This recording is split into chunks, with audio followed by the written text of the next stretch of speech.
I could feel their eyes on me. All of them. The ballroom of the Palazzo Nero wasn't supposed to exist.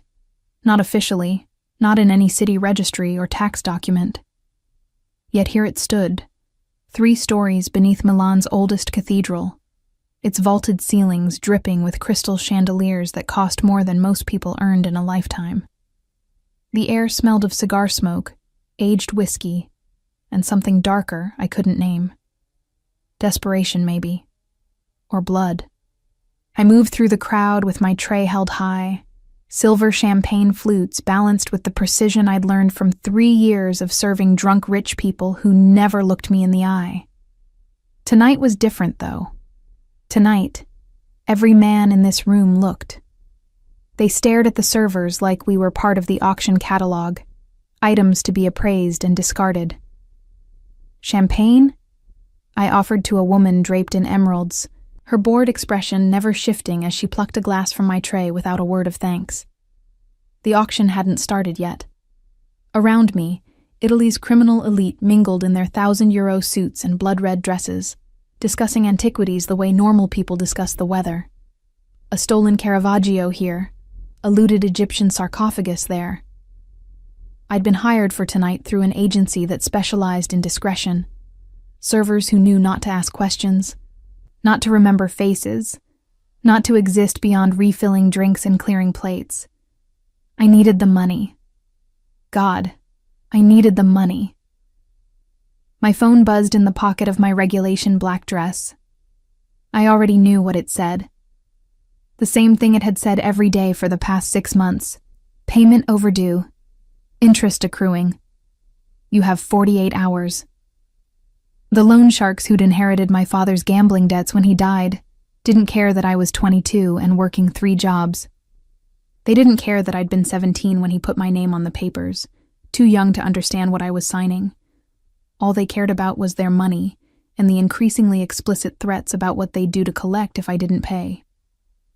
Another round for table 7, Marco, the head server, hissed as he passed. His face was pale, nervous. He'd warned us before we came down here. Don't speak unless spoken to. Don't look anyone directly in the eye. Don't make mistakes. The people in this room didn't tolerate mistakes. I wove through the crowd toward table 7, tucked in the far corner beneath a tapestry depicting some medieval battle. 3 men sat there, their conversation pausing as I approached. I kept my eyes down, professional smile fixed in place. Gentlemen, can I offer you? A hand shot out and grabbed my wrist. Hard. I gasped, the tray tilting dangerously. Champagne sloshed but didn't spill. Years of practice keeping my hands steady even as my heart lurched into my throat. Well. The voice was slurred, thick with alcohol and entitlement. What do we have here? I looked up to find a man in his 50s leering at me, his grip on my wrist tightening until I could feel my pulse hammering against his fingers. His face was flushed, sweat beading on his forehead despite the room's careful climate control. I recognized the look in his eyes. I'd seen it before, in back alleys and parking lots, in the faces of men who thought they could take whatever they wanted. Sir, please let go. I kept my voice level, professional. I need to serve a beauty like this, he interrupted, yanking me closer until I stumbled against the table's edge. Should be in the catalog tonight. How much for an hour with her, eh? He looked at his companions, who shifted uncomfortably, but said nothing. Cowards. All of them. My free hand tightened on the tray. I could smash it into his face, grab one of the champagne flutes, and drive it into his wandering other hand that had started creeping up my arm. But then what? Marco had been clear. Cause a scene, lose the job, get blacklisted from every agency in the city. And I needed this money. Remove your hand. The voice cut through the ballroom like a blade through silk. Everyone heard it. Conversations died mid-sentence. The string quartet in the corner faltered, their bows going still. The drunk man's grip loosened slightly. I looked up to find the crowd parting, and through that gap walked someone I'd only glimpsed earlier in the evening, a man who moved like violence wrapped in a bespoke suit. Luca Demir. I knew the name because everyone here knew the name, whispered it like a curse or a prayer depending on whether you owed him money or favors. He controlled the black market antiquities trade across 3 continents, they said. He'd killed his first man at 19. He answered to no one, feared nothing, and destroyed anyone foolish enough to cross him. He was also, objectively, the most striking man I'd ever seen.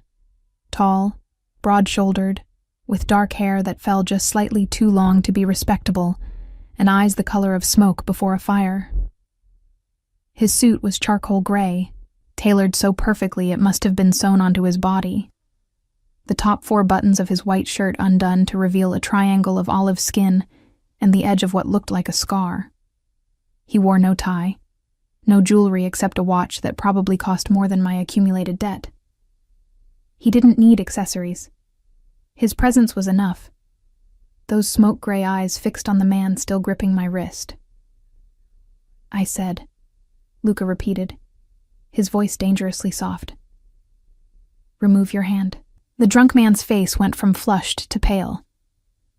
Demir, I was just... The sound of breaking bone was surprisingly loud in the hushed ballroom. I didn't even see Luca move. One moment he was 3 feet away. The next his hand was wrapped around the drunk man's fingers, crushing them with methodical precision. The man screamed, releasing me immediately, but Luca didn't let go. He kept squeezing until I heard another crack, then another. When you touch what belongs to me, Luca said, his tone conversational despite the violence of his actions, you forfeit the privilege of having hands. I'm sorry. The man was sobbing now, trying to pull away. I didn't know she was yours, I swear, I didn't... She wasn't. Luca's gaze shifted to me, and I felt the impact of those eyes like a physical touch. Until now. He released the man's ruined hand, letting him collapse back into his chair, cradling his mangled fingers and whimpering. Then Luca reached for me, one arm sliding around my waist with casual possessiveness, pulling me against his side. I could feel the heat of him through the thin fabric of my dress, the solid muscle beneath his suit jacket, the barely controlled violence thrumming through his frame. This beauty, he announced to the room, his voice carrying to every corner of the ballroom, is mine. And then he kissed me, not gently, not asking permission. His mouth claimed mine with brutal certainty, one hand tangling in my hair and tilting my head back at an angle that made stars burst behind my closed eyelids. The kiss was possessive, demanding, a public claiming that left no room for doubt or negotiation. His tongue swept against mine, and I tasted whiskey and something darker, more dangerous. I should have fought, should have pulled away, slapped him, screamed. But my body betrayed me, melting against his solid warmth even as my mind screamed warnings. The tray slipped from my nerveless fingers. Somewhere, someone caught it. I heard the clink of crystal being saved. But I couldn't focus on anything except the man consuming me with this kiss. When he finally pulled back, I was breathing hard, my lips swollen and my legs unsteady. The ballroom was absolutely silent. 100 criminals watched us, their expressions ranging from shock to fear to something that looked almost like pity.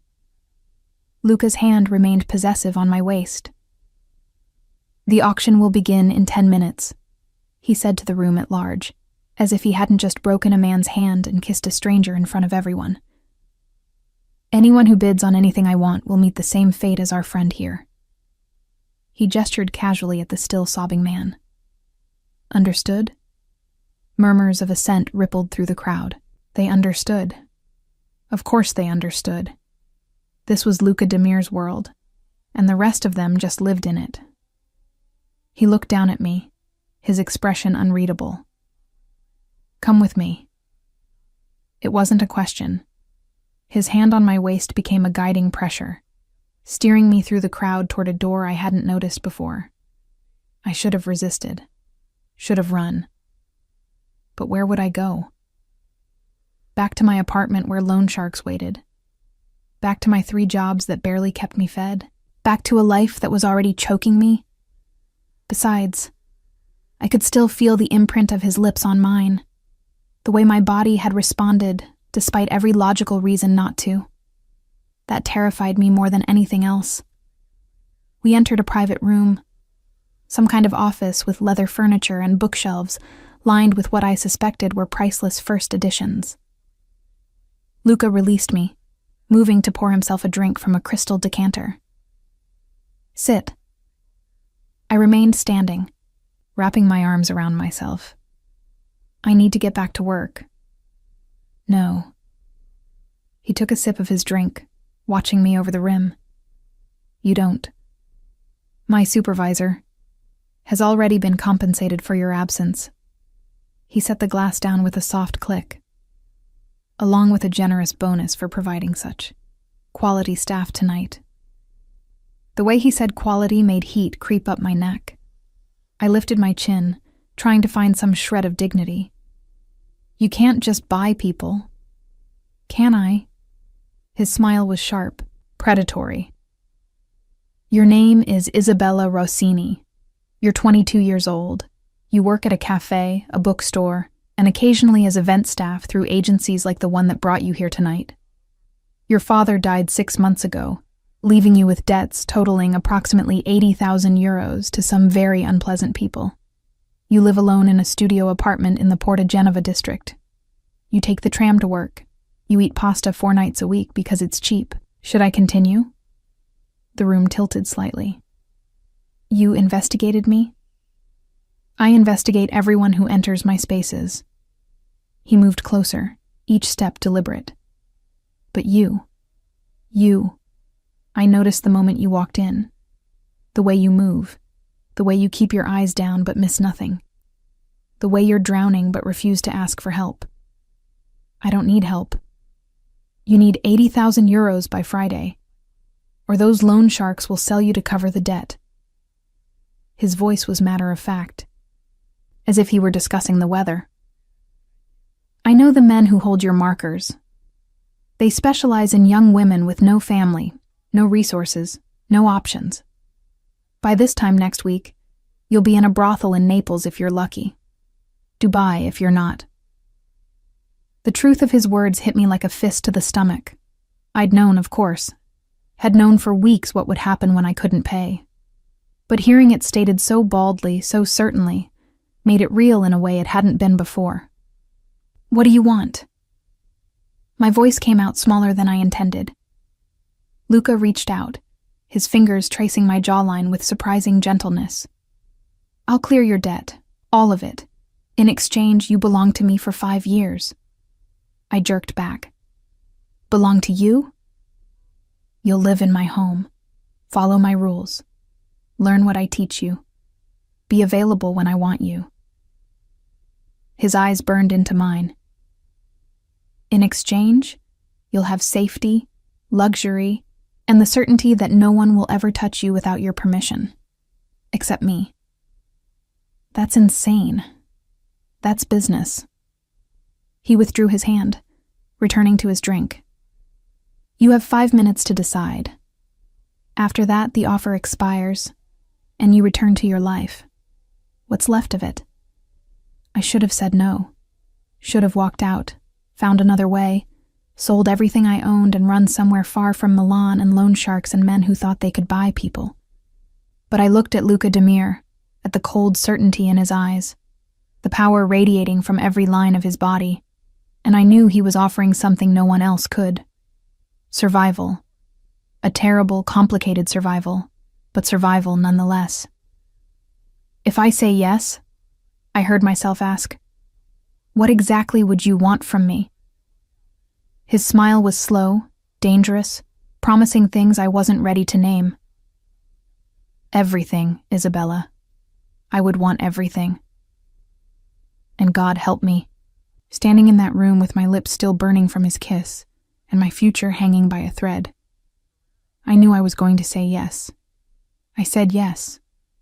The words left my mouth before I could fully process what they meant, what I was agreeing to. Luca's expression didn't change. No triumph, no satisfaction. Just a slight nod, as if he'd known all along what my answer would be. "Smart girl," he murmured, pulling out his phone. He typed something quickly, then pocketed it again. "Your debt will be cleared within the hour. I'll have your belongings collected from your apartment tomorrow." Tomorrow? My voice sounded distant, detached. "I start tomorrow." "You started the moment you said yes." He moved closer, his hand cupping my face with a possessiveness that made my breath catch. "From this moment forward, you're mine. No more tram rides. No more pasta 4 nights a week. No more working yourself to exhaustion for people who don't deserve you. You don't even know me." "I know enough." His thumb traced my lower lip, and I hated how my body responded to that simple touch. "I know you're stronger than you think. I know you're desperate enough to make dangerous choices. And I know that kiss affected you as much as it did me." I wanted to deny it, but we both knew it would be a lie. The door opened without a knock. A man entered, tall, broad, with a scar running from his temple to his jaw. He nodded to Luca. "The auction is ready." "Good." Luca's hand dropped from my face. "Take Isabella to the car. Ensure she's comfortable." The scarred man's gaze flickered to me, assessment in his eyes. "Yes, sir." "Wait," I protested. "I can't just leave. My supervisor has been informed you're unwell and had to depart early." Luca interrupted smoothly. "Along with a bonus that ensures he won't ask questions. Everything is handled, Isabella. That's what I do. I handle things." The scarred man, whose name I learned was Dimitri, led me through corridors I hadn't known existed, up a service elevator, and out into the cool Milan night. A car waited, sleek and black, and undoubtedly worth more than my entire life's earnings. Dimitri opened the door. "Ms. Rossini," he said with surprising courtesy. I slid into the leather interior, my mind still struggling to catch up with the past 20 minutes. Dimitri closed the door and took his position in the driver's seat, separated from me by a privacy partition. My phone buzzed. A text from an unknown number. "Your apartment at Porta Genova. Be ready at 9 a.m. Bring nothing. Everything will be provided." I stared at the message, reality finally crashing over me in waves. I'd just sold myself for 5 years. 5 years of my life, handed over to a man I didn't know, whose reputation was built on violence and control. 5 years of belonging to Luca Demir. The drive took 40 minutes. We left the city center, heading into the hills where Milan's wealthiest kept their estates hidden behind stone walls and armed security. The car finally turned through iron gates that opened automatically, following a long driveway lined with cypress trees. The house, no, the mansion, was a study in old-world elegance meets modern security. Stone walls, arched windows, but also cameras at every angle, reinforced doors, guards patrolling the perimeter. A fortress disguised as a home. Dimitri opened my door. "This way." Inside, the mansion was exactly what I expected, and nothing I was prepared for. Marble floors, vaulted ceilings, artwork that belonged in museums. A woman appeared. 50s, iron-gray hair pulled into a severe bun, her expression professionally neutral. "Ms. Rossini, I'm Signora Caruso. I manage Mr. Demir's household." Her eyes swept over my server's uniform with faint disapproval. "Your rooms have been prepared. Please follow me." My rooms turned out to be a suite larger than my entire apartment. Bedroom, sitting room, bathroom with a tub that could fit 3 people. The closet was empty, waiting to be filled. Floor-to-ceiling windows overlooked gardens lit by subtle ground lights. "Mr. Demir will join you for breakfast at 8, Signora Caruso informed me. Please be dressed appropriately. Clothing has been provided." She gestured to several boxes stacked near the closet. "What's considered appropriate?" I asked, my voice sounding small in the enormous space. "Mr. Demir prefers classic elegance. You'll find suitable options." She moved toward the door, then paused. "A word of advice, Ms. Rossini. Mr. Demir values obedience and discretion above all else. Remember that, and your time here will be manageable." She left, the door closing with a soft click that somehow sounded like a cell door locking. I stood in the center of the room, surrounded by luxury I'd only seen in magazines, and felt the weight of my decision settle onto my shoulders like chains made of silk and gold. A gilded cage was still a cage. My phone buzzed again. Another message from the unknown number. "Sleep well, Isabella. Tomorrow your education begins." I didn't sleep well. I barely slept at all. Instead, I explored my new prison, opening boxes to find clothing in exactly my size, designer labels I recognized from fashion magazines, fabrics that whispered against my skin like water, dresses, slacks, blouses, all in a sophisticated palette of blacks, grays, and deep jewel tones. Shoes lined up in the closet, ranging from practical flats to vertiginous heels. Lingerie in silk and lace, far more expensive and revealing than anything I'd owned. The bathroom was stocked with products I couldn't pronounce, French and Italian labels that cost more per bottle than my monthly grocery budget. The towels were so soft they felt like clouds. I took a bath at 3 a.m, sinking into water that smelled of lavender and something else. Rosemary, maybe. The tub had jets. There was a television embedded in the wall. This bathroom was nicer than any home I'd ever lived in, and I hated how much I didn't hate it. At 7:30, I forced myself out of bed and into the shower, then stood in front of the closet trying to decide what appropriately dressed meant. I settled on black slacks and a cream silk blouse, leaving my hair down because I had no idea what else to do with it. Minimal makeup. I'd never been good at that anyway. At precisely 8 o'clock, there was a knock at my door. "Ms. Rossini, Mr. Demir is waiting." I followed a young man in a crisp suit through the mansion's corridors, trying to memorize the route and failing. We descended a curved staircase, passed through rooms filled with antiques and art, and finally entered a sunlit dining room overlooking the gardens. Luca sat at the head of a table that could seat 20, reading a newspaper and drinking espresso. He looked up as I entered, and those smoke-gray eyes swept over me with an intensity that made me want to check if my blouse was buttoned correctly. "Good morning, Isabella." He gestured to the chair on his right. "Sit."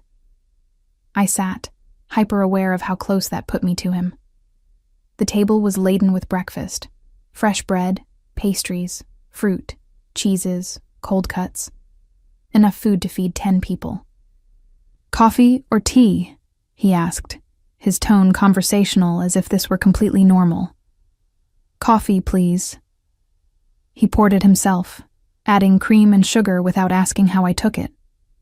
When he slid the cup across to me, it was exactly right. The same way I'd made my coffee every morning for years. "You've been very thorough," I said quietly. "I'm always thorough." He set the newspaper aside, giving me his full attention. "Now, let's discuss the rules." My hand tightened on the coffee cup. "Rules? You agreed to belong to me for 5 years. That comes with expectations." He leaned back in his chair, completely at ease. "First, you don't leave the estate without permission. Second, you don't contact anyone from your previous life without approval. Third, you follow instructions without question or argument. Fourth, what happens in this house stays in this house. You discuss nothing with outsiders." Each rule felt like another bar on my cage. "And if I break these rules?" "Consequences." The word was soft, almost gentle. "I'm not a cruel man, Isabella, but I am an exacting one. Disobedience will be punished. The severity depends on the transgression." What kind of punishment? My voice was steadier than I felt. Isolation, loss of privileges, physical discipline if necessary, though I prefer not to resort to that. His gaze held mine. But reward loyalty and obedience generously. You'll find I can be very generous to those who please me. The implication in those words made heat crawl up my neck. And what exactly are my responsibilities? What do you want me to do? Lucas smiled, and it was the smile of a man who held all the cards and knew it. You're going to learn a very specific skill set, Isabella. Ideal in antiquities, rare books, historical documents, artifacts that museums would kill to possess. But the most valuable items are often the most scrutinized. Authentication is everything in my business. I don't know anything about authentication. You will. He poured himself more espresso. You're going to become an expert in historical document forgery. The finest forger in Europe if you apply yourself. I have the teachers, the resources, the materials. All you need to provide is dedication and talent. I stared at him, trying to process this. You want me to be a criminal.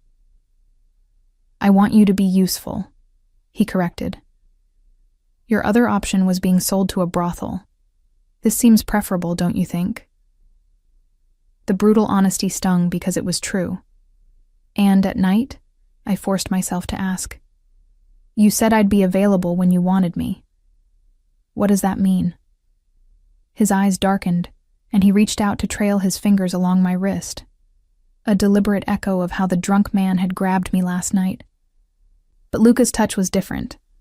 Controlled. Possessive without being violent. It means, he said softly, that when I want you in my bed, you'll come. When I want to touch you, you'll let me. When I want to claim every inch of you, you'll submit. His thumb pressed against my pulse point. But I'm not a rapist, Isabella. I won't force you. I'll seduce you until you beg me to take you. My breath caught. That's not going to happen. We'll see. He released my wrist and stood. Eat. Your first lesson begins in an hour. Dmitri will show you to the workshop. He left, and I sat alone at the enormous table, surrounded by food I was too anxious to eat, in a mansion I couldn't leave, bound to a man I barely knew for 5 years. I had escaped the loan sharks. I had escaped being sold to a brothel. But I was beginning to understand that I'd simply traded one kind of captivity for another. The workshop was in the East Wing, a large room filled with tables covered in documents, magnifying glasses, chemical solutions, and tools I couldn't name. An elderly man waited there, wire-rimmed glasses, ink-stained fingers, patient eyes. Ms. Rossini, I'm Professor Alessi. Mr. Demir has asked me to teach you the art of historical document replication. He gestured to a chair. Shall we begin? And so my education started. Professor Alessi was a patient teacher, walking me through the basics of paper analysis, ink composition, aging techniques. The work was meticulous, demanding absolute attention to detail. Hours passed without me noticing, lost in learning how to identify paper types by touch, how to mix inks that would pass ultraviolet analysis, how to replicate handwriting from centuries past. I was good at it. Surprisingly good. You have steady hands, Professor Alessi observed, as I practiced a 16th century Italian script. And an eye for detail. These are gifts, Ms. Rossini. Rare gifts. By the time Dmitri appeared to escort me back to my rooms, my fingers were cramped and my eyes burned. But I felt something I hadn't felt in months. Purpose. Dinner was delivered to my room, more food than I could eat, beautifully prepared. I ate alone, grateful for the solitude to process everything. At 9 o'clock, there was a knock at my door. I opened it to find Luca standing there. Changed from his morning suit into dark slacks and a white shirt with the sleeves rolled up. The top buttons were undone, revealing that triangle of skin I'd noticed last night. Walk with me, he said. It wasn't a question, but I asked anyway. Where? The gardens. I thought you might like some air. He was right. I'd been inside all day, and the thought of open space was suddenly appealing. I followed him through the mansion and out onto a terrace that overlooked formal gardens lit by moonlight and subtle landscape lighting. We walked in silence for several minutes. The only sounds are footsteps on gravel paths and the distant splash of a fountain. How was your first lesson?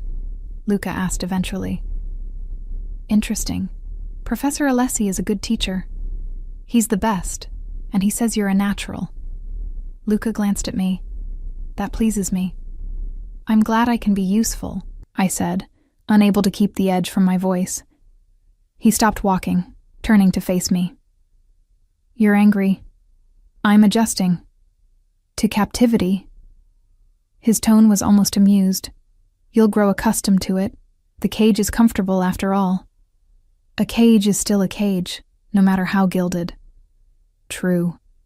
He reached out, his fingers tangling in my hair with that same casual possessiveness. But consider the alternative.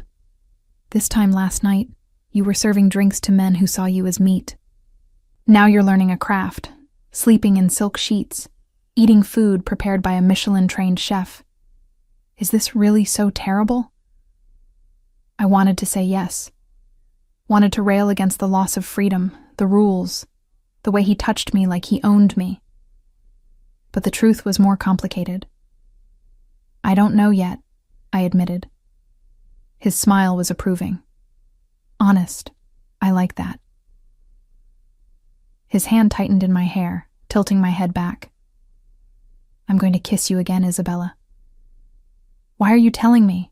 Because I want you to know it's coming. I want you to have time to anticipate it, to feel your body respond, even though your mind says you shouldn't want this. He leaned closer, his breath warm against my lips. I want you to understand that I see every reaction, every tremor, every betrayal of desire your body can't hide. And then he kissed me, slower than last night but no less consuming. His mouth moved against mine with deliberate skill, coaxing a response I tried desperately not to give.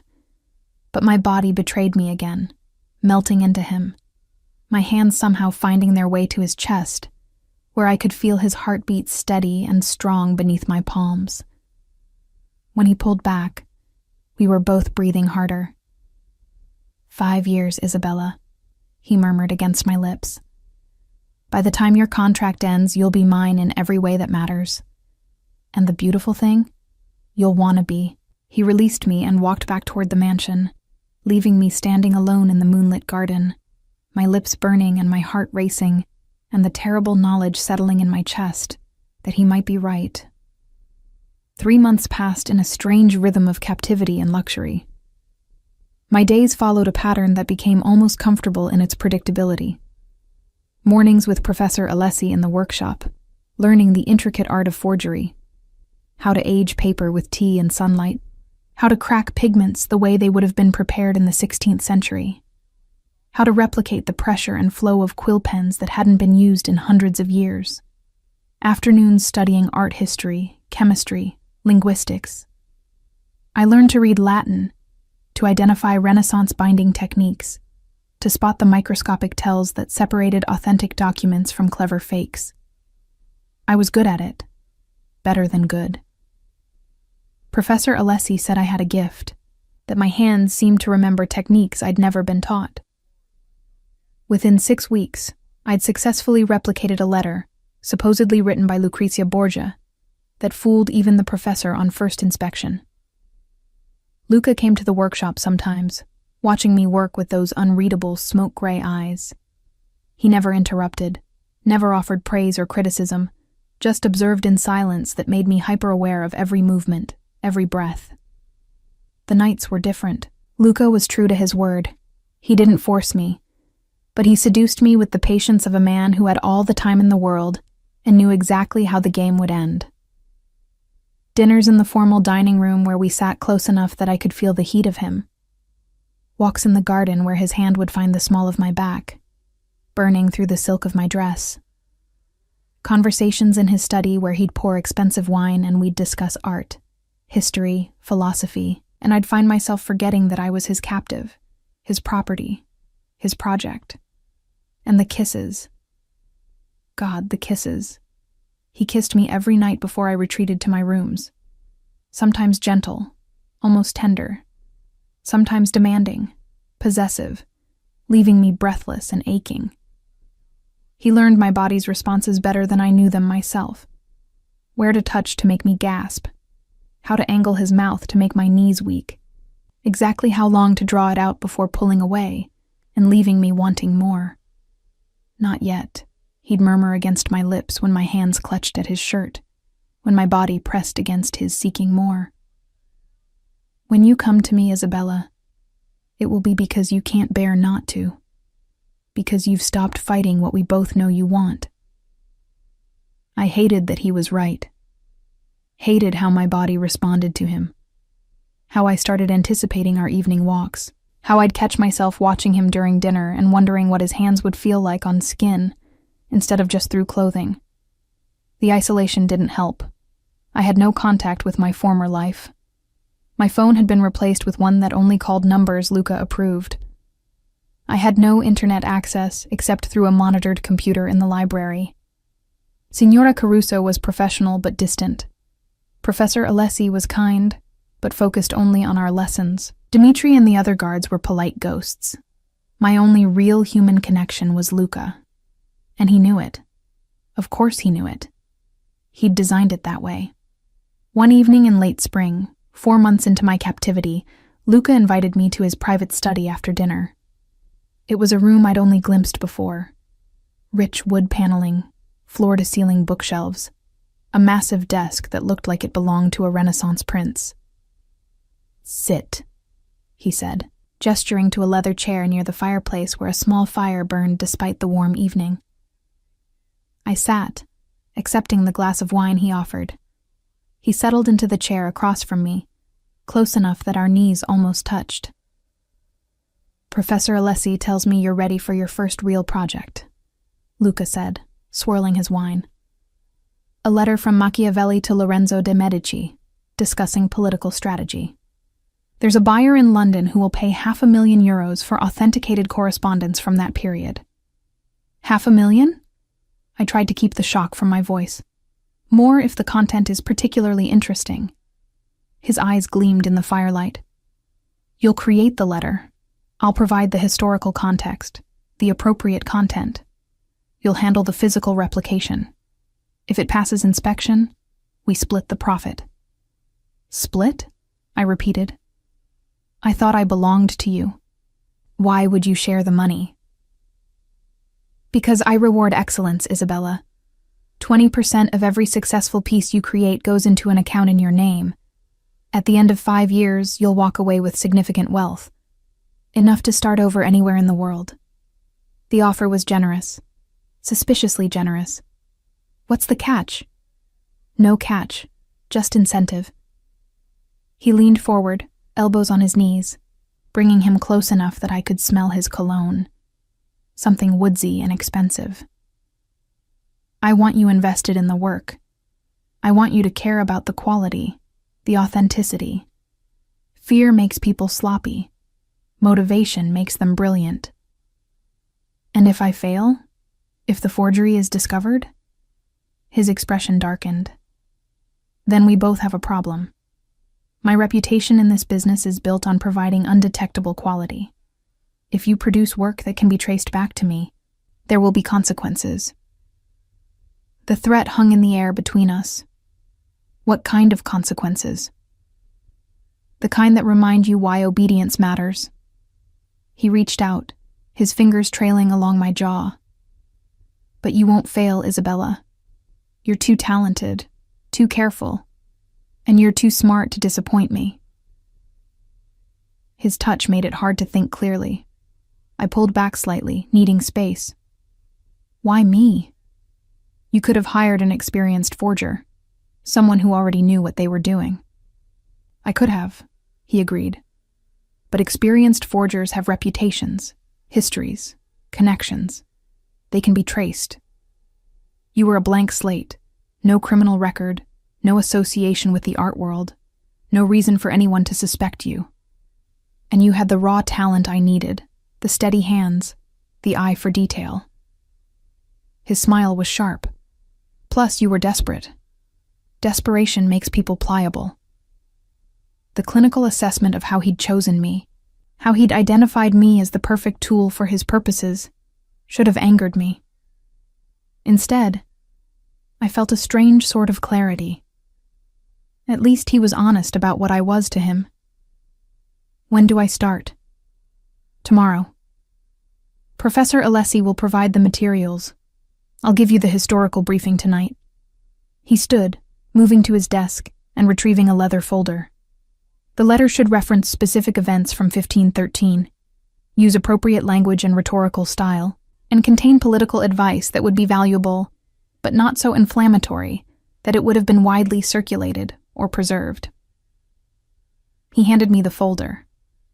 Inside were pages of notes, historical references, samples of Machiavelli's actual handwriting from authenticated letters.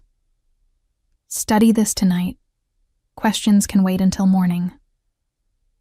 He moved behind my chair, his hands coming to rest on my shoulders. You're going to be brilliant at this, Isabella. I can feel it. His touch made my skin burn even through the silk of my blouse. I wanted to lean into it and pull away in equal measure. Why do you do this? I asked, my voice barely above a whisper. The touching, the kissing, the seduction. If you wanted to force me, you could. You have the power. Why do you wait? His hands tightened slightly on my shoulders. Because force is crude. Any man with strength can take what he wants. But seduction, true seduction, is an art. Making someone desire the cage, crave the chains, beg for the very captivity they should resist, that requires skill, patience, understanding. He leaned down, his lips brushing my ear. I don't want your body, Isabella. I can buy bodies anywhere. I want your submission. Freely given, desperately offered, impossible to take back. And I'll have it, eventually. You already know I will. His breath against my skin made me shiver. He noticed, of course. Luca noticed everything. Go, he murmured. Study the materials. Rest. Tomorrow you begin proving your worth. I left his study on unsteady legs, the leather folder clutched to my chest like a shield that couldn't protect me from anything. That night, I dreamed of quill pens and sealing wax, of Luca's hands on my skin, of cages made of silk and desire that locked from the inside. The Machiavelli letter took me 3 weeks to perfect. 3 weeks of obsessive attention to detail. Aging the paper to exactly the right shade of yellow-brown, mixing ink from period-appropriate ingredients, practicing the handwriting until I could replicate it without conscious thought. Professor Alessi guided me, but the work was mine. When I finally placed the completed letter on Luca's desk, I felt something close to pride. He examined it under a magnifying glass, then under UV light, then held it up to study the watermark in the paper. Minutes passed in silence while my heart hammered against my ribs. Finally he looked up, and something that might have been approval flickered in his eyes. Exceptional, he said softly. Even knowing it's a forgery, I can't find a single tell. The aging is perfect. The ink composition is correct. The handwriting is flawless. He set it down carefully. You've exceeded my expectations, Isabella. And the praise shouldn't have mattered. Shouldn't have made warmth bloom in my chest. But it did. The buyer has already wired the deposit, Luca continued. €500,000, as promised. 100,000 of that is yours. 100,000 euros. More money than I'd ever imagined having. Enough to pay off my father's debts 10 times over. I don't have access to that account, I said. You will, when your 5 years are complete. He stood, moving around the desk toward me. But for now, this deserves a more immediate reward. He pulled me against him with sudden force, one hand tangling in my hair, the other splayed possessively across my lower back. The kiss was different from the others, hungrier, more demanding, carrying an edge of triumph. When he pulled back, we were both breathing hard. "You're mine, Isabella," he murmured against my lips. "My creation, my tool, my treasure. And you're becoming exactly what I knew you could be." The words should have felt like a brand. Instead, they felt like belonging. And that terrified me more than anything else. I turned 23 in August, 6 months into my captivity. I didn't mention it to anyone. What was the point? But Luca knew, of course. He knew everything about me, had known my birthday before I'd ever set foot in his mansion. That morning, I woke to find a small velvet box on my nightstand. Inside was a necklace, delicate gold chain, a pendant in the shape of a quill pen, tiny diamonds set along its length. Beautiful, personal, a reminder of what I'd become for him. I wore it to breakfast without being asked. Luca's smile when he saw it made something twist in my chest. "It suits you," he said, reaching across the table to adjust how it lay against my collarbone. His fingers lingered on my skin. 23. Still so young, yet already so accomplished. "Thank you," I murmured, because what else could I say? The past 2 months had been productive. 3 more successful forgeries, a letter from Leonardo da Vinci discussing mechanical engineering, a page from a lost Dante manuscript, a papal decree from the 14th century. Each one had sold for astronomical sums. My account was growing, though I couldn't access it. My skills were sharpening with every project. And Luca's seduction was working. I knew it. Hated it. Couldn't stop it. The isolation had worn down my resistance. The luxury had softened the edges of my anger. The work had given me purpose. And Luca himself, his intelligence, his intensity, the way he looked at me like I was simultaneously a priceless artifact and a puzzle he was determined to solve, had burrowed under my skin in ways I couldn't deny. I still slept in my own rooms, but it was getting harder to close that door each night. Harder to ignore the ache his kisses left behind, the way my body responded to his touch, the growing curiosity about what would happen if I stopped fighting. He knew. God, he knew. "Come with me," he said after breakfast. "I want to show you something." He led me through parts of the mansion I'd never seen before, downstairs into what must have been a wine cellar. But instead of bottles, the temperature-controlled room housed shelves of documents protected in climate-controlled cases. "My private collection," Luca said, gesturing around the room. "Pieces I've acquired over the years that I have no intention of selling. My personal treasury." I moved closer to examine them. Letters from popes and kings, pages from illuminated manuscripts, documents that reshaped historical narratives. Each one worth a fortune, together probably priceless. "Why show me this?" I asked. "Because you've earned my trust." He stood behind me, close enough that I could feel his warmth. "And because I want you to understand what we're building together. Every piece you create becomes part of a larger tapestry, a hidden history that exists alongside the official record." His hand settled on my waist, and I didn't pull away. "You're not just a forger anymore, Isabella. You're an artist, a historian, a keeper of secrets." His lips brushed my neck, sending shivers down my spine. "And you're mine." I turned in his arms, looking up into those smoke-gray eyes, for 5 years. "We'll see." His smile was knowing, dangerous. "You might find you don't want to leave when the time comes." He kissed me there in his treasury, surrounded by stolen history and forged beauty. And I kissed him back with a hunger that should have shamed me but didn't. We were climbing the stairs back to the main house when I felt it. a wave of nausea so intense I had to grab the railing to keep from falling. "Isabella." Luca's hand steadied me. "What's wrong?" "I don't know. I just felt—" Another wave hit, and this time I couldn't fight it. I turned and vomited into a decorative plant at the top of the stairs. Luca pulled my hair back, his touch surprisingly gentle. When the spasms passed, he helped me to a nearby sitting room. "Signora Caruso," he called, his voice sharp with command. "Get Dr. Marchesi. Now." "I'm fine," I protested weakly. Probably just something I ate. But even as I said it, my mind was racing backward. When was my last period? I'd been irregular since the stress of my father's death, but it had been. 8 weeks? 9? No, that wasn't possible. Dr. Marchesi arrived within the hour, a discreet physician who clearly asked no questions about the nature of Luca's household. He examined me in my rooms while Luca paced outside like a caged animal.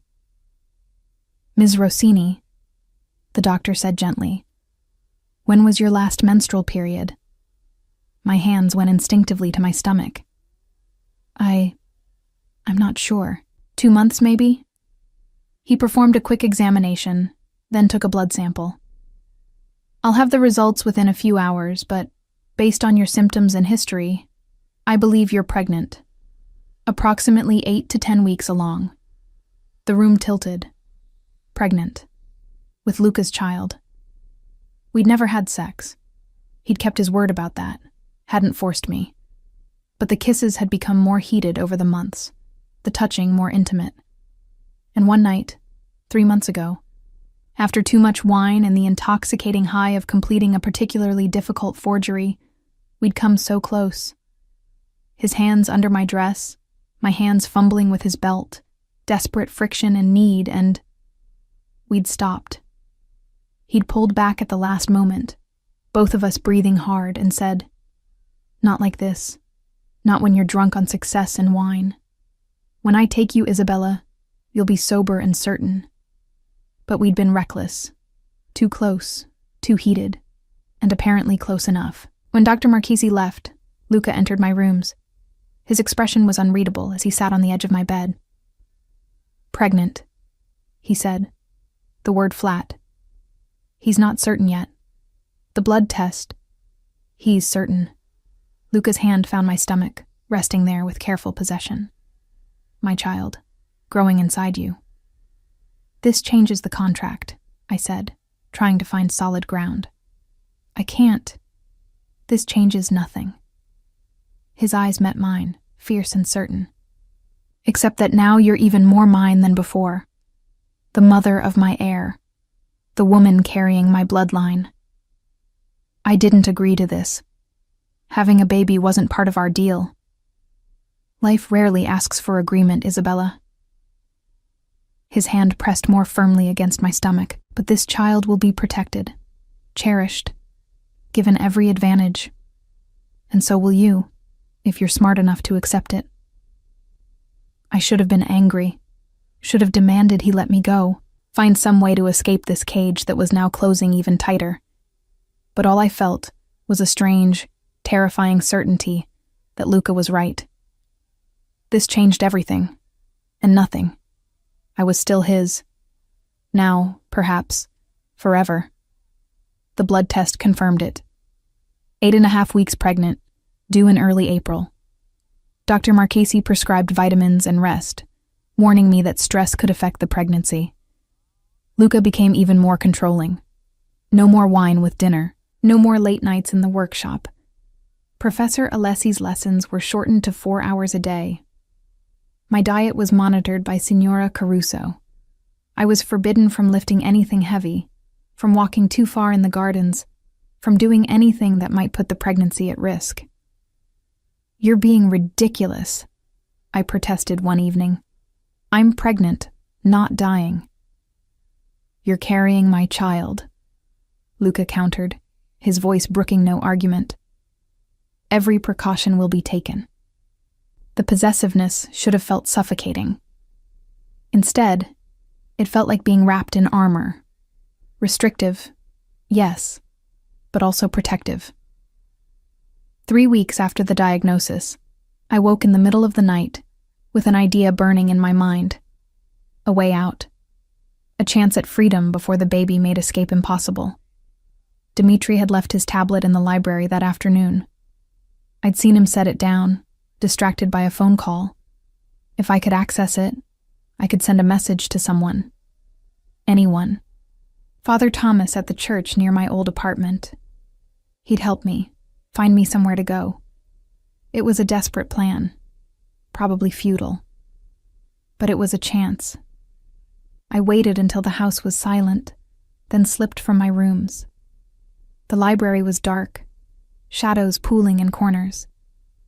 The tablet sat where Dmitri had left it, its screen glowing faintly. I'd just unlocked it when the lights blazed on. Luca stood in the doorway, fully dressed despite the late hour. Behind him, Dmitri looked apologetic and grim. "Isabella." Luca's voice was dangerously soft. "What are you doing?" My mouth went dry. I couldn't sleep. I came to find a book. Lying to me is not wise. He moved closer, each step measured. Dmitri left that tablet there on my instruction. A test. I wondered if you were truly settled here, or if you were still looking for escape. He'd set a trap, and I'd walked right into it.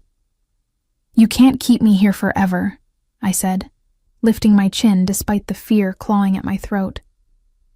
"I'm not your property." "Yes, you are." He was close now, towering over me.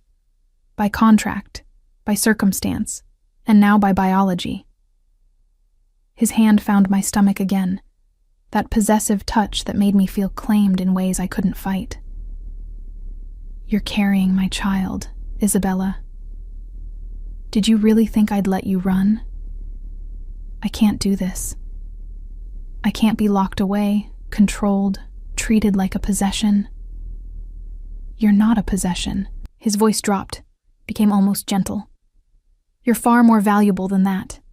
You're mine, Isabella. Mine to protect, to cherish, to keep safe from a world that would destroy you." "You're destroying me," I whispered. Something flashed in his eyes. Pain, maybe, or recognition. "No, I'm remaking you. And you're fighting it because you're afraid of what you'll become. Who you'll become." He was right. God help me. He was right. I was changing, molding into something new under his hands. And the most terrifying part was that some piece of me wanted it. "What happens now?" I asked. "Punishment for trying to escape?" "Isolation," he said simply. "1 week in your rooms. Meals delivered, but no visitors. No lessons, no walks, no human contact except necessary medical care." His hand cupped my face. "I need you to understand that defiance has consequences, Isabella. Even when you're carrying my child. 1 week alone." It didn't sound terrible until I remembered how much the isolation had worn me down already. How Luca had become my only real connection to another human being. "Please," I heard myself say. "Don't leave me alone." His smile was sad. "You should have thought of that before you betrayed my trust." He left, taking Dmitri with him. The door to my suite locked from the outside, and for 7 days, I saw no one. The isolation nearly broke me. 7 days alone with nothing but my thoughts, my growing belly, and the suffocating realization of how completely I'd become dependent on Luca. Meals appeared through a slot in the door, perfectly prepared, nutritionally balanced, utterly joyless. Dr. Marchesi came once to check on the baby, his examination conducted in professional silence before he left without meeting my eyes. No one spoke to me. No one looked at me. I was a ghost in my gilded cage. By day 3, I was talking to myself just to hear a human voice. By day 5, I was crying at random intervals, overwhelmed by hormones and loneliness and the crushing weight of my circumstances. By day 7, when the lock finally clicked and the door opened, I was ready to promise Luca anything just to not be alone anymore. He stood in the doorway, perfectly composed in dark slacks and a white shirt, studying me with those unreadable smoke-gray eyes. "Have you learned your lesson?" he asked quietly. I nodded, not trusting my voice. He entered, closing the door behind him. "Tell me what you've learned, Isabella." "That I can't escape." The words tasted like ash. "That I'm trapped here." "No." He moved closer, his hand cupping my face with surprising gentleness. "You've learned that you don't want to be alone, that you need me as much as I need you, that we're bound together now, whether you like it or not." Tears spilled down my cheeks. I hated that he was right, hated how relief flooded through me at his touch, at his presence. "I hate you," I whispered. "I know." He wiped my tears with his thumb. "But you also need me, and soon you'll stop fighting what we both know is inevitable." He pulled me against his chest, and I let myself take comfort in the solid warmth of him, in the steady beat of his heart beneath my ear. His hand stroked my hair with a tenderness that made my chest ache. "No more escape attempts," he murmured against my hair. "No more defiance. You're mine, Isabella. The sooner you accept that, the easier this will be." I should have pulled away, should have maintained some shred of resistance. But the isolation had stripped away my defenses, left me raw and desperate for human connection. "I accept it," I heard myself say. "I'm yours." His arms tightened around me. Good girl. The weeks that followed were different. I was different. Something had shifted during those 7 days alone. The fight had gone out of me, replaced by a strange sort of surrender. I stopped thinking about escape, stopped looking for opportunities to run. Instead, I focused on the work, on the baby growing inside me, on the strange domestic rhythm of my life with Luca. At 24 weeks pregnant, I could feel the baby moving regularly now, little flutters and kicks that Luca insisted on feeling whenever they happened. He'd place his hand on my growing belly, wonder softening his usually hard features, and murmur to our child in Italian. "What are you saying?" I asked one evening as we sat in his study, my feet propped on an ottoman while he worked at his desk. He looked up, a slight smile playing at his lips. "I'm telling her that she's going to be loved, protected, that she'll want for nothing." "Her?" I placed my hand over my stomach. "You think it's a girl?" "I know it's a girl." His certainty was absolute, the way it was about everything. "My daughter, our daughter." The possessiveness in those words should have bothered me. Instead, it felt like safety. Professor Alessi had me working on my most ambitious project yet. A complete letter collection supposedly written by Artemisia Gentileschi, the Baroque painter, discussing her techniques and experiences as a woman artist in the 17th century. The work was exquisite, demanding, and utterly absorbing. "You've surpassed even my expectations," the professor said one afternoon, examining my latest letter under magnification. "These are flawless. The aging, the ink, the handwriting. I would stake my reputation on their authenticity." The pride I felt was genuine. I'd become exactly what Luca had promised. An artist, a craftsperson, a keeper of false histories that felt more true than truth. That night, Luca invited me to dinner in his private quarters, rooms I'd never been permitted to enter before. The space was surprisingly intimate, less formal than the rest of the mansion. A small dining table near windows overlooking the gardens, comfortable furniture, shelves lined with books in multiple languages. "Thank you for joining me," he said, pulling out my chair with old-world courtesy. "Did I have a choice?" I asked, though without the edge the question would have held months ago. "You always have choices, Isabella. You've simply learned to make the right ones." Dinner was prepared by his personal chef. Delicate pasta, perfectly grilled fish, vegetables that tasted like they'd been picked that afternoon. We talked about art, about the Artemisia letters, about baby names. The conversation flowed easily, naturally, like we were actually a couple instead of captor and captive. After dinner, Luca poured himself wine and brought me sparkling water with lemon. We sat on the couch near the fireplace, close enough that our legs touched.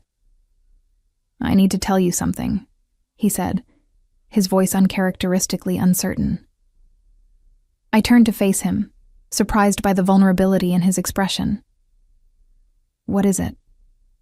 He was silent for a long moment, his fingers tracing patterns on my wrist. "When I first saw you at the auction, serving drinks and trying to be invisible, I wanted you immediately. Not just physically, though that was part of it. I wanted to possess you, to take something beautiful and unclaimed and make it mine." "I know," I said quietly. "You've made that clear." "But what I didn't expect," he continued, his eyes meeting mine, "was that possessing you wouldn't be enough. That I would want more than your obedience, more than your body. That I would want you to choose me." My breath caught. "Luca, I love you, Isabella." The words fell between us like stones into still water. "I love you in ways I didn't think I was capable of. I'm obsessed with you. I need you. And it terrifies me because I don't know how to do this. How to love someone without destroying them, without consuming them completely." I stared at him, my mind reeling. Luca Demir, the man who controlled everything, who showed no weakness, was confessing love with the same intensity he brought to everything else. "You've controlled me," I whispered. "Isolated me, kept me prisoner." "I know." His hand tightened on my wrist.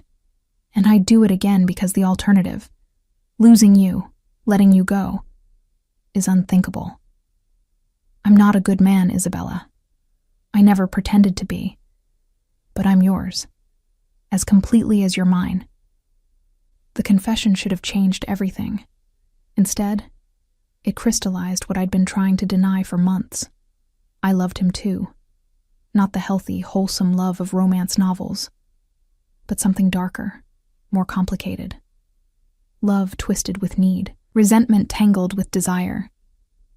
I loved the man who'd imprisoned me, who'd molded me into something new, who'd given me purpose and protection, and a strange sort of freedom within my captivity. "I don't know if what I feel is love," I admitted, my voice shaking. "Or Stockholm Syndrome. Or just survival instinct. Does it matter?" He pulled me closer, his hand cradling my face. "We're bound together now. By contract, by the baby, by everything we've become to each other. Call it what you want. But it's real." He kissed me then, and this time I didn't hold back. I kissed him with all the pent-up need and confusion and desperate hunger that had been building for months. His hands found my body, careful of my growing belly but no less possessive. "Come to bed with me," he murmured against my lips. No more separate rooms. No more distance between us. "Luca, I'm not asking for sex. Not until you're ready. Until you're certain." His forehead rested against mine. "I just want you in my bed. I want to fall asleep with you in my arms and wake up with you beside me. Let me have that, Isabella. Please." The please undid me. Luca never said please, never asked when he could command. The vulnerability in that single word made my decision. "Okay," I whispered. "Yes." His bedroom was dominated by a massive bed draped in dark gray linens. Floor-to-ceiling windows overlooked the gardens, currently shrouded in darkness. He gave me one of his shirts to sleep in, soft cotton that smelled like him, and watched as I changed in his bathroom. When I emerged, he was already in bed, the covers pulled back in invitation. I slid in beside him, and immediately his arms came around me, pulling me against his chest, my back to his front, his hand splayed protectively over my belly where our daughter grew. "Thank you," he murmured into my hair.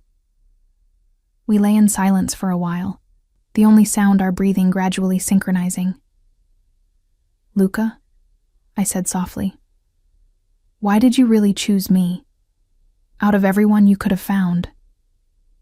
His hand tightened on my stomach. "Because I saw myself in you.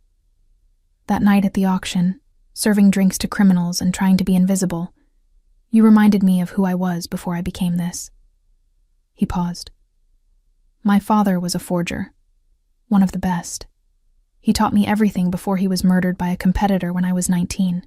I took over his operation, expanded it, became more ruthless than he ever was. But I lost the art in the process, the craft, the love of creation. I turned in his arms to face him. And you thought I could give that back to you. I thought you could become what I used to be, an artist who happened to work in deception rather than truth." His fingers traced my face. "But you became something more. You became necessary. I'm pregnant with your child. Of course I'm necessary. You were necessary before that." His eyes held mine. "You're the only person who's ever seen both sides of me, the criminal and the artist, the monster and the man. And you haven't run. Even when you tried to escape, you came back. You always come back. Because I have no choice. You have every choice." His voice was fierce. "You could have fought harder, could have found a way. But some part of you wants this, wants me. Admit it, Isabella." I looked at him. Really looked at him. At the man who'd claimed me with a kiss, who'd imprisoned me in luxury, who'd taught me to create beautiful lies and loved me in ways that terrified us both. "I want this," I whispered. "God help me. I want you. I don't know if it's real, or if you've just broken me until I can't tell the difference anymore. But yes, I want this." His kiss was gentle this time, reverent. And when we finally fell asleep wrapped around each other, I felt something I hadn't felt in months. Peace. I woke to chaos, shouting, breaking glass, the sharp crack of gunfire. Luca was already out of bed, pulling on pants, grabbing a gun from a drawer I hadn't known existed. "Stay here," he ordered, his voice deadly calm despite the violence erupting somewhere in the house. "Lock the door. Don't open it for anyone but me." "What's happening?" "Rivals." He checked the gun's chamber. "They've come for leverage. You. Stay hidden." He was gone before I could respond, the door clicking shut behind him. I locked it with shaking hands, then retreated to the bathroom. The most interior room, no windows. I could hear more gunfire, closer now. Shouting in Italian and other languages I didn't recognize. Then footsteps in the bedroom. "Isabella Rossini." A man's voice, accented and cold. "We know you're here. Come out, and no one else needs to die." I pressed my hand over my mouth, trying to breathe silently. My heart hammered so hard I thought it might give me away. The bathroom door exploded inward. 2 men entered, guns drawn. One grabbed me, dragging me out despite my struggles. I saw Luca's bedroom destroyed. Overturned furniture, broken glass, blood on the pristine carpet. "The boss will be pleased," one man said in heavily accented English. "Demir's pregnant whore, perfect leverage." They forced me down the stairs, through the mansion's corridors. I saw bodies, Dimitri, bleeding but alive. Other guards I recognized, not moving. The destruction was surgical, targeted. In the grand foyer, a man waited. Older, 60s maybe, with silver hair and eyes like chips of ice. "Ms. Rossini," he said pleasantly, as if we were meeting at a cocktail party. I'm Alexander Volkov. I believe Luka has mentioned me. He had. Volkov was his biggest competitor, ruthless and patient. They'd been circling each other for years, neither quite willing to start an open war, until now. What do you want? I managed to ask. What I've always wanted. Demir's empire, his contacts, his forgery operation. Volkov smiled. And now, thanks to you, I have the leverage to take it all. They held me in a warehouse on the outskirts of Milan. Concrete floors, exposed beams, the smell of old machinery and fear. My hands were zip-tied in front of me, my swollen belly making it impossible to find a comfortable position on the metal chair they'd placed me in. Volkov had left after delivering his ultimatum. Luka would surrender his entire operation, every contact, every authentication expert, every piece of his carefully constructed empire, or I would die. He had 48 hours to decide. He won't give it up, I told the guard watching me, a younger man who at least had the decency to look uncomfortable about holding a pregnant woman hostage. You don't know him. He'll burn everything down before surrendering. The guard said nothing, but something in his expression told me I was right.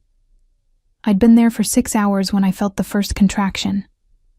Not labor, too early for that at 25 weeks, but stress contractions that Dr. Marchesi had warned me about.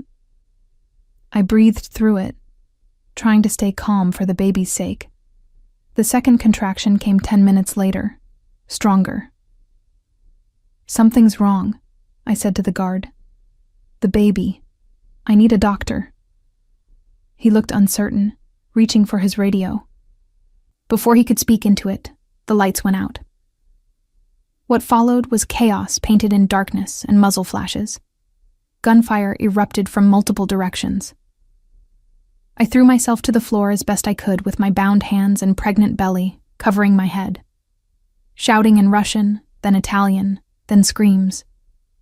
The emergency lights flickered on, casting everything in hellish red. Through the haze of gunpowder smoke, I saw Luka. He moved through Volkov's men like death incarnate. No hesitation, no mercy. He killed with brutal efficiency. Headshots, center mass, throats cut with a knife I hadn't seen him draw. His white shirt was splattered with blood that wasn't his. His face was a mask of cold fury I'd never seen before. This was who he really was. Not the sophisticated art dealer or the patient seducer. This was the monster underneath, unleashed. He reached me in seconds, cutting my zip ties with the same knife that had just taken 3 lives. Can you walk? Contractions, I gasped. The baby. His expression shifted, fear breaking through the cold fury. He scooped me into his arms with surprising gentleness given the violence he'd just committed. Dmitri, clear the exit, now. I saw Dmitri then, also covered in blood, his face grim as he and 3 other men created a path through the chaos. More gunfire, more bodies falling. Luka carried me through it all, his arms steady despite everything. Outside, a fleet of black SUVs waited. Luka placed me in the back of one, barking orders in rapid Italian. Dr. Marchesi appeared from another vehicle, his medical bag already open. How many contractions? He asked, his hands moving over my belly with professional efficiency. 3, maybe 4. I winced as another one hit. We need to get her to a hospital, Dr. Marchesi said to Luka. The stress could trigger premature labor. No hospitals. Luka's voice was absolute. Too exposed. Volkov has people everywhere. Then I'll need proper facilities. Your home is compromised. Luka pulled out his phone, made a call. We go to the secondary location. It's equipped for medical emergencies. The secondary location turned out to be another mansion, smaller than Luka's primary residence but no less secure. Dr. Marchesi set up a makeshift examination room while Luka hovered, still covered in blood, his usual control fraying at the edges. You need to calm down, I told him as another contraction hit. Your stress is making this worse. I almost lost you." His voice was raw. "I almost lost both of you." Dr. Marchesi administered medication to stop the contractions, hooking me up to monitors that beeped reassuringly. "The baby's heart rate is strong," he said, "but Ms. Rossini needs complete bed rest for at least 2 weeks. No stress, no excitement." Luca laughed, a bitter sound. "We're in the middle of a war. Volkov won't stop because she's on bed rest." "Then end the war." I reached for his hand, sticky with drying blood. "Please, for her, for us." His eyes met mine, and I saw the calculation there, the weighing of options, of costs and consequences. "I'll end it," he said quietly. "Tonight." What Luca did that night, I learned later in pieces. Dmitri told me some of it. News reports filled in the rest. The official story blamed a gas leak at a warehouse owned by a Russian import company. The truth was that Luca had burned half of Volkov's operations in Milan: warehouses, safe houses, legitimate fronts. He'd systematically destroyed every piece of the old Russians' empire in the city, leaving no room for retaliation. And Volkov himself had disappeared. No body was ever found, but everyone in their world knew what had happened. You didn't cross Luca Demir and survive, not when you'd threatened what was his. The violence brought attention Luca couldn't deflect. Interpol opened an investigation. Italian authorities, even those on his payroll, were forced to act. Within 2 weeks of the warehouse rescue, Luca was arrested on charges ranging from money laundering to conspiracy to commit murder. I watched from the window of the secondary mansion as they took him away in handcuffs. He looked up at me, our eyes meeting across the distance. Even cuffed, even surrounded by police, he looked utterly in control. His lawyer visited me that afternoon, a severe woman named Signora Benedetti, who'd clearly been prepared for this contingency. "Mr. Demir has instructed me to ensure your continued safety and comfort," she said, spreading documents across the dining table. "This mansion is yours for as long as you need it. Your bank account has been activated. You have access to all funds from your work. Additionally, Mr. Demir has established a trust for the child." I stared at the numbers. Millions. Enough to live comfortably for the rest of my life. "The contract?" I asked. "Our 5-year agreement?" "Void, given the circumstances." Signora Benedetti's expression was professionally neutral. "You're free to go wherever you wish, Ms. Rossini. Mr. Demir has no further claim on you." Free. After months of captivity, I was finally free. The irony was that I had nowhere to go, no one to go to. My old life was gone. This strange new existence Luca had created was all I had. "When will he be sentenced?" I asked. "The trial will likely take months. Best case scenario, he'll receive 10 years. Worst case." She didn't finish, but I understood. Life in prison. Or execution, depending on what they could prove. Our daughter was born in April, 3 weeks early but healthy. I named her Sophia, after Luca's mother. She had his dark hair, his intense gaze, already her father's daughter at just hours old. I had her baptized at a small church, with only Dmitri and Signora Caruso in attendance. No family, because I had none. No friends, because I'd lost them all to Luca's isolation. Just me, and this perfect tiny life that was half mine and half monster. The trial concluded when Sophia was 4 months old. 15 years. Luca showed no emotion as the sentence was read, but his eyes found mine in the gallery. I'd attended every day, unable to stay away even though seeing him in chains broke something in me each time. After the sentencing, they allowed me a brief visit. We sat across from each other in a sterile room, a guard watching from the corner. Luca wore prison orange that somehow still looked tailored on him. His hair was slightly longer, his face thinner, but his eyes held the same intensity. "You came," he said, "every day." I pulled out my phone, showing him photos of Sophia. She has your eyes. His hand pressed against the glass partition separating us, and I matched it from my side. You should leave Italy, he said quietly. Start over somewhere new. Give her a normal life. I tried. I'd tried several times over the past months. Looked at apartments in Paris, London, even considered the States. I can't seem to make myself go. Isabella, I'm waiting for you. The words came out stronger than I felt. However long it takes. I'm waiting. Something vulnerable crossed his face. 15 years. You'll be 41 when I get out. Sophia will be a teenager. You can't waste your life waiting for a man in prison. You already took 5 years of my life, I said. What's 15 more? He laughed, the sound broken. You're insane. You made me this way. I pressed my hand harder against the glass. You took a frightened girl and molded her into someone who could survive anything, who could create beauty from lies, who could love a monster. So yes, I'm waiting.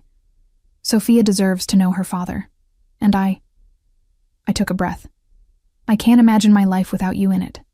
I love you, he said, his voice rough with emotion. God help us both, but I love you. I know. Tears spilled down my cheeks. I love you too. That's why I'm waiting. The years passed slowly. I raised Sophia alone, teaching her Italian and English, letting her visit her father once a month in the sterile visiting room. I took over the forgery operation, working from the mansion with Professor Alessi's guidance. My work was exquisite, better than Luca's had ever been, if the professor was to be believed. I laundered money through a legitimate auction house I established in Milan, dealing in authenticated antiquities that I sometimes created myself. The business was wildly successful. Within 5 years, I was one of the most respected art dealers in Europe. No one knew the owner of Rossini Auctions was also its best forger. Sophia grew up surrounded by art and history and carefully curated lies.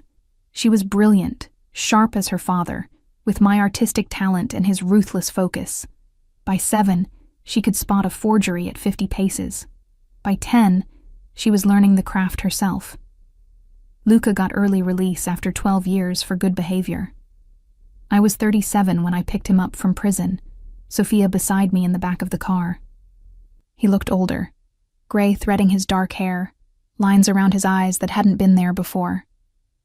But when those smoke-gray eyes met mine, the intensity was unchanged. Isabella. My name in his voice after years of phone calls through prison systems. Welcome home, I said. He slid into the car, and immediately Sophia launched herself at him. Papa! He caught her, his arms wrapping around this child he'd barely known, and I saw tears in his eyes for the first time. That night, after Sophia was asleep, Luca and I stood in the garden of the mansion I'd kept for him. 12 years had passed. We were different people, marked by time and separation. I don't expect anything, he said quietly. You've built a life. I won't disrupt it. In answer, I pulled him down and kissed him. The same possessive, hungry kiss he'd given me that first night at the auction. His hands found my waist, pulling me against him with the same desperate need. You're mine, I whispered against his lips. You made me yours 12 years ago. Nothing's changed. Everything's changed. Nothing that matters. I took his hand, leading him toward the house. Come to bed, Luca. Come home. We rebuilt the empire together, legitimate this time. Rossini Auctions expanded across Europe, dealing in real antiquities and carefully placed forgeries that no one could ever prove weren't authentic. Luca's contacts, combined with my reputation, made us unstoppable. Sophia learned the family business, understanding from an early age the delicate dance between truth and deception. By 15, she was creating her own forgeries. By 18, she was better than either of us. On our daughter's 21st birthday, Luca and I stood in the garden where we'd reunited, watching her celebrate with the carefully curated friends we'd approved, She was brilliant, beautiful, and absolutely her father's daughter. "We created something remarkable," Luca said, his arm around my waist in that possessive hold I'd never stopped craving. "We created a lot of things," I corrected. "A daughter, an empire, a dynasty built on lies that feel more true than truth." He turned me to face him, his hands framing my face the way they had that first night. "And you. I created you. Took a frightened girl and made her into this." "No." I met his eyes steadily. "We created each other. You needed an artist. I needed a monster. We found both in each other." He kissed me, possessive and hungry, and eternally certain. After all these years, his kisses still felt like claiming, still felt like coming home. "Regrets?" he asked against my lips. I thought about that night at the auction, the desperate girl I'd been, the woman I'd become, forger, mother, queen of an empire built on beautiful lies. I thought about the violence and the captivity, the isolation and the surrender, about loving a man who'd imprisoned me, who'd molded me, who'd loved me in ways that destroyed and created in equal measure. "None," I whispered. "Not a single one." Because the truth was, I didn't want to be saved, didn't want to be free of the chains Luca had wrapped around both of us. Our love was born